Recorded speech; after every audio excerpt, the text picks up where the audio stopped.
So yun po, good morning, good morning, good morning. At ano dito tayo sa taas, time check alas 6 uno. At kanina pa tayo gising, mga 5 gising na. At ito yung nakakot namin kahapon, yung mga hollow block sa taas. Update tayo. Araw ng Lunes. Baga, pag nagsimula na mag-asintado sa taas, ay naka-ready na yung mga gagamitin. Yan.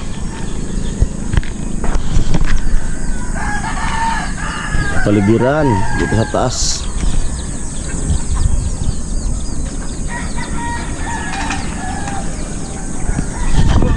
Kuya Puloy.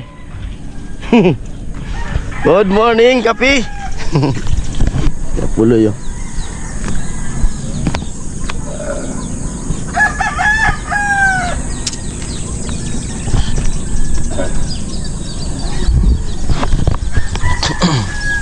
Update.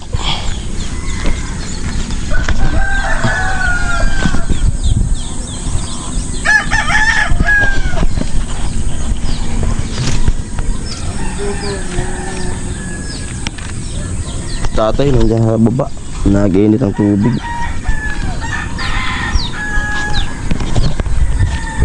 Maya ligo.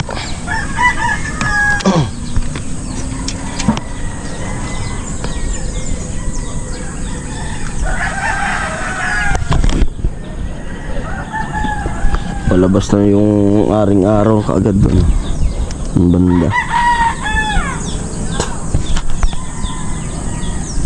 At maaga rin akong gumigising kasi ano, tinatawagan ko dun sa bahay para magising na rin, kasi akala ko may pasok yung anak ko. Wala palang pasok sila kasi parang ano, nanganak ata yung teacher nila. Siyempre maagang gumising para mag-upload. Ay,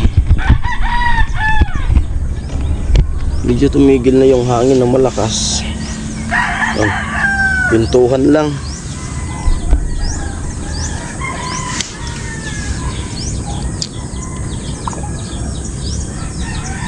At yun, malapit na tayong ano, malapit na akong umalis.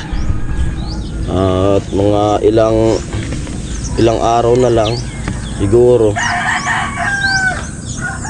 ay doon na ako sa ano, Maynila. At ipapagamot kasi ko sa ano, sa asawa ko. Siyempre pasensya na po sa mga sponsor, sa mga viewers na kung baga di ko alam kung matatagalan tayo na ano, makakabalik dito, kasi basta di ko pa alam kung ano yung gamutan kasi. Na mahirap mag ano, baka ano, baka pag mawala tayo dito ay marami na magko-comment na ano, bakit wala, ganito ganyan. Kaya ay lubot yung cellphone ko, ano, GoPro. Kaya ano nga, nag-usap kami ng asawa ko nga na mag-stayin muna ako. Sabi okay naman sa kanya, na ikaw bahala.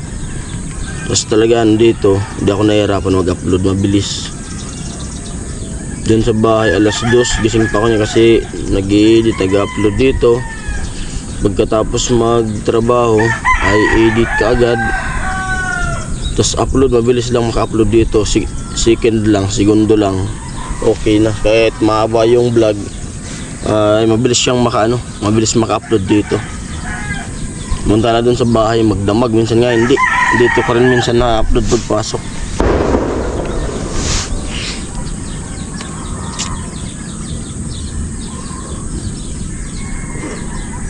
At sana pagpunta namin sa Maynila, at sana maging okay yung yung operasyon ng aking asawa. Kasi yun nga, uunahin yung ilong, siguro magpapahinga yan, at isusunod yung tenga niya, yung tenga. Kaya sana maging okay. At may na kuhanan na ako ng isang bag na dugo, kasi kailangan namin mag-donate ng 2 bag na dugo bago siya operahan dun sa hospital. Kailangan may donation. May nakausap na ako. May donor na akong nakausap, kaya okay na sa akin yung isang bag. Tapos doon naman sa isa yung isang bag na dugo. Siyempre habang doon tayo sa Manila ay magba-vlog din ako doon. Vlog update kung kalagayan doon, hospital, pabalik, para alam din ng iba kung bakit ako wala dito, kung ano ginagawa ko sa Manila. Tapos kung halimbawa itatry ko siguro doon na extrang trabaho, kasi alam niyo naman sa Maynila ay magastos. Kung wala akong ma-extrahan doon habang naghihintay kami ng operasyon ng asawa ko, siyempre yung ipon-ipon nating pera ay mabilis maubos yun. Kaya kailangan pagdating ko doon ay nakapag-donate na ako, tapos kung hindi pa naman siya, kumbaga mga ilang linggo na operahan, kailangan ko makapag-extra doon para kasi kumakain tayo para yung panggastos, ginagastos natin araw-araw ay napapalitan yun. Sa bahala na kung ano yung magiging sistema pagdating ko dun sa Manila, pagdating namin sa Manila. Sabi nung asawa ko, baka araw 8 umalis kami o kaya di abutin. Kasi ang problema, kasi nag-aantay lang kami ng ng message doon sa hospital kung kailan babalik. Ang problema doon sa amin ay walang signal. Kasi yung binigay ng asawa ko cellphone number. Minsan may signal, minsan wala. Kaya sabi niya, balik na kaagad. Kumbaga, baka di naabutin ng 8 ay magpa-Maynila na kami nga. Kasi anong pitsa na ngayon 24 na pala ngayon. 24. Sabi niya baka mga first week ng April siguro. First week. Hindi, kung first week ng April, baka mga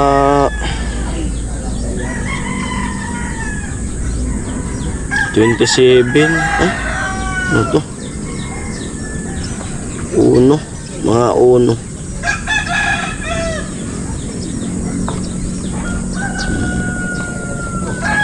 Basta mag-update din ako pag halimbawa aalis na kami.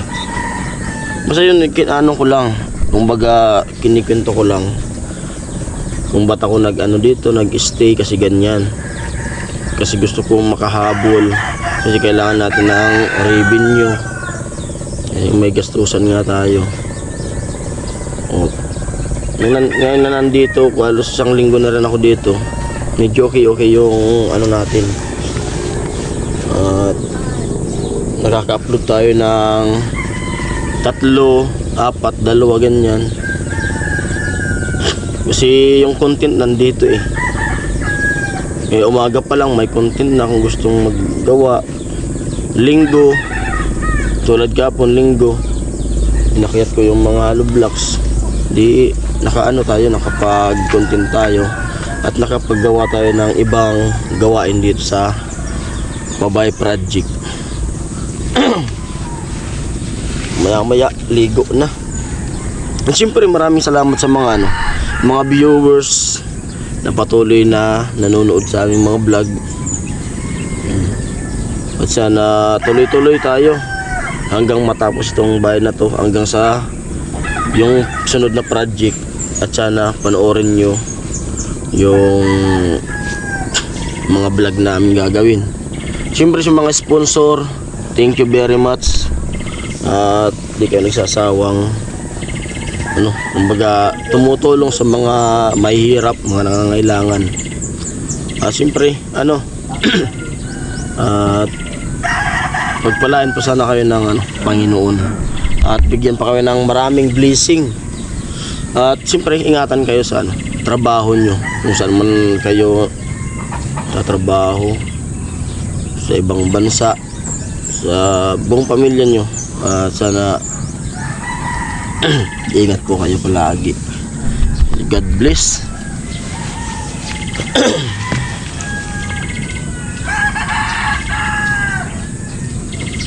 Good morning. Si asawa ni Chip, Reyna ng Pathway. Siyempre pag alis natin dito ay medyo siyempre nasanay na tayo dito maninibago na naman tayo dun sa Maynila, klima dun sa Maynila. Dito sa probinsya basta madiskarte ka lang dito sa probinsya ay mabubuhay ka dito. Tsaka mas maganda dito kung ako papipiliin, kung sa Maynila man lang o probinsya, mas gusto ko dito sa probinsya kasi hindi gaano crowded. At siyempre yung hangin ay napaka-presko. Tsaka hindi gaano magastos dito. Ang kailangan lang naman dito sa probinsya diskarte sa araw-araw para di magutom. Yung iba pumupunta sa Maynila para magtrabaho kasi nandun naman yung trabaho Maynila, kaso mangungupahan ka, yung tubig bibilhin mo, lahat gastos doon Dito sa probinsya ay kahit pumunta ka lang sa bukid, may gugulayan pwede.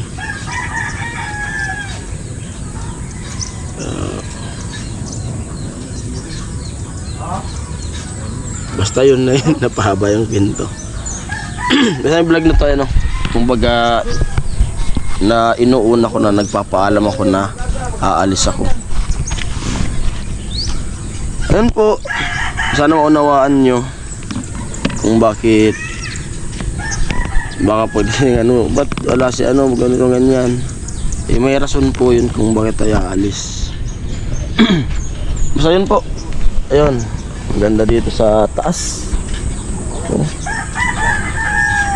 May bakaw, ganda ng bahay na yun talaga.